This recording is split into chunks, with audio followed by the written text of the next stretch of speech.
Meus amigos, o período de trocas está começando a esfriar, mas ainda tem coisa muito legal. E a principal, que é o que a gente vai falar hoje, é Tyreek Hill, né? Do nada, gente, não renovou com os Chiefs, talvez ele saia, pum, tá nos Dolphins. Então, a gente vai falar sobre isso, vai falar sobre o contrato dele também, vai falar sobre tudo isso e as demais negociações que rolaram desde o último vídeo. Golim, tô por fora. Meu irmão, vai no primeiro vídeo de trocas e vai vendo até chegar aqui. Golim, é muita coisa. Espera que quando acabar a Free Agency, a gente faz um apanhadão ali. Eu quero fazer um resumo por times também. Outra coisa, saiu as regras da USFL, a nova liga de futebol americano que começa em abril, e tem coisas interessantes, cara. Depois do touchdown você pode fazer 1, 2 ou 3 pontos. Eu quero falar sobre tudo isso. Tudo isso vai ser nos próximos dias. Aí vem draft, ixi, é muita coisa, cara, é muita coisa, tá bom? Mas agora vamos falar sobre as principais trocas e contratações que rolaram desde o último vídeo. A última foi Jamison Crowder, que saiu dos Jets para ir pros Bills, tá bom? Então roda essa vinheta, Gretão, e bora!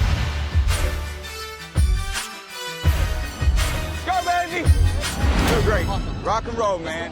Sejam muito bem-vindos ao All In Sports. Os Lions fizeram uma contratação importante, que é o Mike Hughes, o cornerback que era dos Vikings, escolha de primeira rodada inclusive, assinou com os Lions contrato de 1 ano, 3,5 milhões. Golinha, esses caras que assinam só por 1 ano, ano que vem a gente vai estar falando deles de novo? Sim, é exatamente isso na verdade.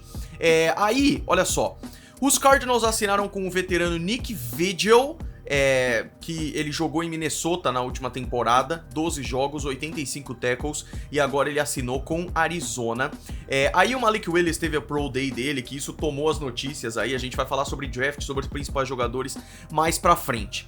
Zadarius Smith, eu fiz um vídeo aqui falando que ele assinou com os Ravens, depois fiz um vídeo falando que ele desistiu, e aí ele foi contratado pelo Minnesota Vikings, então o cara sai dos Packers, vai pros Vikings, a torcida dos Packers tá pistolita com isso, né? Olha só, ele tinha assinado um contrato de 4 anos, 35 milhões com os Ravens, chegando até 50. Ele assinou agora com os Vikings 3 anos apenas, 42 milhões. Então, 1 ano a menos, muito mais dinheiro, e isso é interessante. Matt Ryan, falei pra vocês da última vez também. Aí os Jets assinaram com o Mike White. Quem acompanhou a temporada passada sabe que o Mike White teve 2 jogos ali em que ele voou, e todo mundo falou, caraca, o cara é incrível. Não é. Ele é bem ruim, na real. Mas com isso, os Jets aí fecham o seu grupo de quarterbacks com Zach Wilson, Mike White e Joe Flacco. Olha que maravilha, né? Os Cowboys renovaram com o Leighton Vander Esch. É um linebacker que eu gosto muito e que eu pensei que ele fosse sair, mas ele renovou com os Cowboys. 1 ano, 2 milhões apenas, mas é interessante. Os Panthers reestruturaram o contrato do Christian McCaffrey, com isso libera um pouquinho mais de 5 milhões no cap room, no teto salarial, e isso é interessante. Aí veio mais uma bomba, Teron Armstead. Cara, os grandes protagonistas desse vídeo aqui são os Dolphins, né? Os Dolphins, cara, eles estavam com o objetivo de proteger o Tua e dar mais armas pro Tua. Check! Então agora veio Teron Armstead. Teron Armstead é um baita jogador, um dos principais que estavam disponíveis aí no mercado, inclusive.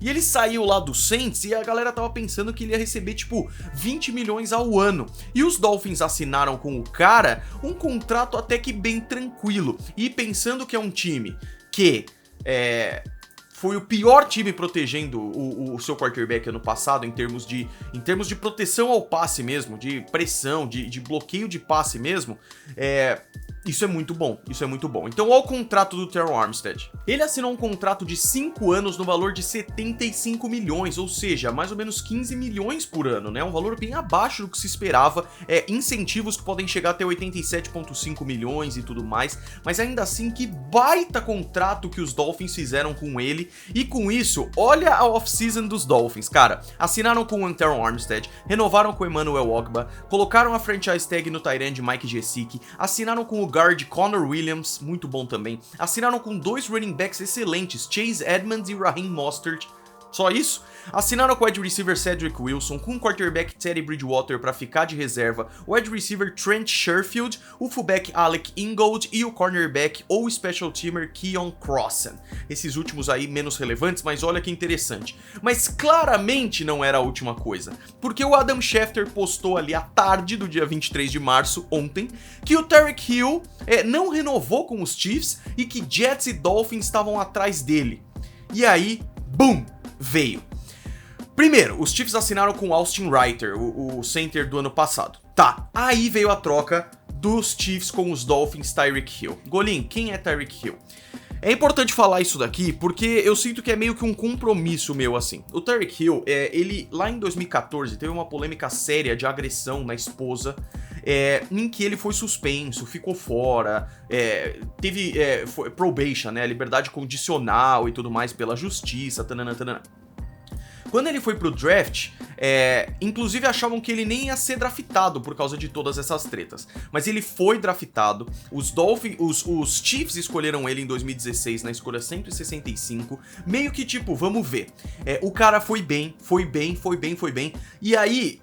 Na verdade, ele mandou muito bem. Hoje ele é um dos melhores wide receivers da NFL, no mínimo, né? E aí o que acontece, ó? Ele ganhou o Super Bowl 54, 3 vezes All-Pro e 6 vezes Pro Bowl. 6 vezes Pro Bowl. Todos os anos que o Tyreek Hill tá na liga, ele foi Pro Bowl. E aí depois, em 2019, apareceu outra treta, né? De que ele, com a mesma esposa que tinha tido aquela polêmica anteriormente, eles tiveram um filho. E aí o filho apareceu com o braço quebrado. E aí depois saíram gravações da esposa dele falando: nossa, mas ele tem medo de você, Tyreek. E aí ele fala: você devia ter também, bitch. E ele fala esse tipo de coisa. Isso deu uma baita polêmica. Foi suspenso, tanana, tanana. Ficou meio morno. Não conseguiu achar nada que provasse que era o cara, tananã, tananã, os Chiefs trouxeram e acabou, morreu a história. Mas, e desde então, ele é um baita jogador, ele tá aí, tananã, tananã, e agora foi pros Dolphins. Só que essa história é tão maluca, e a NFL não fez nada, tal, então eu acho importante falar essas coisas, assim como no caso do Deshaun Watson, porque eu acho isso simplesmente bizarro. Bom, os Chiefs trocaram o Tyreek Hill pelos Dolphins em troca de uma escolha de primeira rodada no draft desse ano, uma escolha de segunda rodada no draft desse ano, uma escolha de quarta rodada no draft desse ano, uma escolha de quarta rodada no draft do ano que vem e uma escolha de sexta rodada no draft do ano que vem também. Então é 1, 2, 3, 4, 5 escolhas, sendo uma de primeira rodada e uma de segunda rodada, sendo que a de primeira rodada esse ano é seguidinha ali, Chiefs e Dolphins, Chiefs, então os Chiefs vão ter 2 escolhas seguidinhas ali a 29 e a 30, tá? Aí o Hill assinou um contrato de 4 anos, 120 milhões, que na verdade não é um contrato, é uma extensão, porque ele ainda está com um contrato vigente, só que agora vai para os Dolphins. Então são 120 milhões de ano, o que dá por ano, 120 milhões de dólares, o que dá uma média de 30 milhões ao ano, incluindo 72,2 milhões garantido. Golinho, isso é muito dinheiro, Mas na NFL, os times sempre vão fazer o possível para dar aquela remanejada. Então, pô, ferrou os Dolphins de teto salarial? Não ferrou. No último ano de contrato é um pouco menos de dinheiro, tanana. Eu recomendo vocês verem o vídeo do Paulo Antunes, comentarista da ESPN, que ele fez um vídeo só sobre essa troca e falou sobre essa parte contratual e ele manja muito mais que eu, para ficar muito mais claro, tá bom? Aí o Ari Meirov, ele destacou alguns caras incríveis aqui, que a gente não esperava que fossem trocar e trocaram de time, né? Tyreek Hill, Deshaun Watson, Davante Adams, Russell Wilson, Carson Wentz, Amari Cooper, Khalil Mack, Yannick Ngakoue. Tudo isso, cara, tudo isso. E aí por isso que o pessoal tá falando que é a maior off-season da história da NFL. E aí os Dolphins, né? Os Dolphins vêm aí com o Mike McDaniel, cara, como técnico, que é um cara muito interessante e... É muito interessante, cara. Eu torço pros Patriots, então eu fico triste de ver os times à minha volta ficando tão bons. Mas ao mesmo tempo, são times que já sofreram tanto, né, cara? Bills, Dolphins, Jets. E eu fico muito animado de ver como é que vai ser esse ano. A AFC East vai ser competitiva, pelo menos eu espero, né? Os Giants contrataram o defensive tackle Justin Ellis, isso também é interessante. Os 49ers renovaram com o running back Jeff Wilson. Os Patriots assinaram com o cornerback Malcolm Butler, que é lendário dos Patriots, o cara que fez a interceptação no Super Bowl 49. Ele foi pros Titans e agora volta pros Patriots, contrato de 2 anos que chega até 9 milhões de dólares. Os Eagles assinaram com o wide receiver Zach Pascal, que era lá de Indianápolis, contrato de 1 ano, 1,5 milhões. O Colin Kaepernick, que estava treinando com recebedores do Seahawks, e tem muita gente falando que talvez ele vá para o Seahawks, vamos aguardar, eu falo sobre tudo isso quando acontecer. Os Broncos assinaram com o antigo cornerback dos 49ers, o Kawan Williams, contratinho de 2 anos. É um cornerback de slot que também é bem interessante. Os Dolphins, depois de tanta coisa, estão aí tendo que ajustar. Liberaram o jogador de linha ofensivo Jesse Davis e liberaram o wide receiver Allen Hurns. E cara, agora os Dolphins ajustaram o que precisava. A defesa é interessante e o ataque tem, por exemplo, Jalen Waddle e Tyreek Hill, dois dos recebedores mais rápidos do planeta. Então isso vai ser muito interessante. Uma linha ofensiva bem melhor também. Com isso, Tua Tagovailoa, a pressão tá em você, meu irmão. A pressão sempre teve no Tua. A galera adora ficar em cima do Tua, né? Colocar mais pressão em cima dele do que o que eu acho até necessário.